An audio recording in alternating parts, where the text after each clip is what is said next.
Finding calm in an uncertain world can sometimes feel impossible.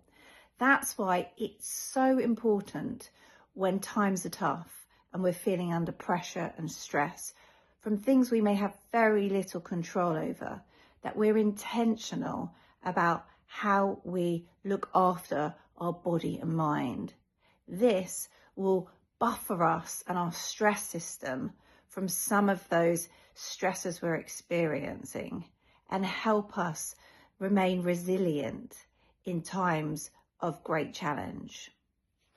So how do you help restore your stress system? And if you're a parent, how do you support your children and your family with this? Here are some top tips from me.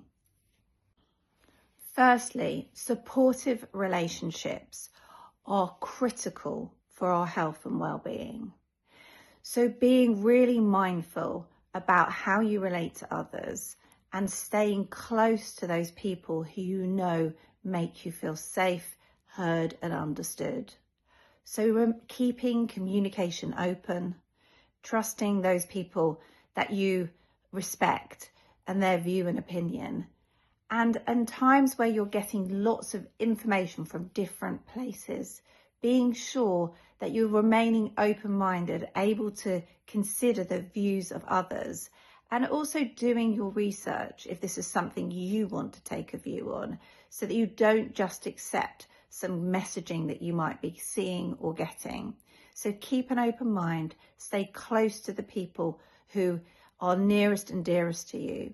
And remember, emotions are contagious. So if you're around other people who might be getting distressed, your calmness will help them.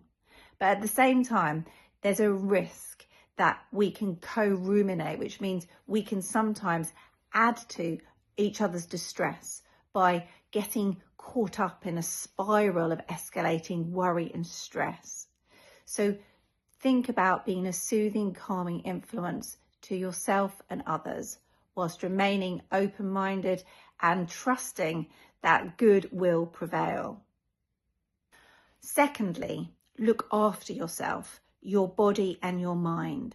For your stress system, when it's under lots of pressure, to restore and recuperate, you need good sleep, you need opportunities for physical activity, and you need to eat well. So try and keep those routines up that mean you can look after your health and well-being.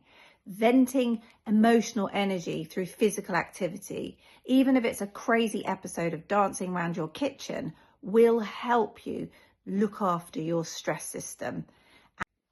Thirdly, don't neglect things that you know help you through tough times, whether that's doing something creative, listening to music, chatting with friends. Just think about what tops your resource bucket up and gives you the strength when you're really struggling. Try to avoid going into a downward spiral and use the support networks that you have around you to help you feel safe and around other people who will support you during this difficult time.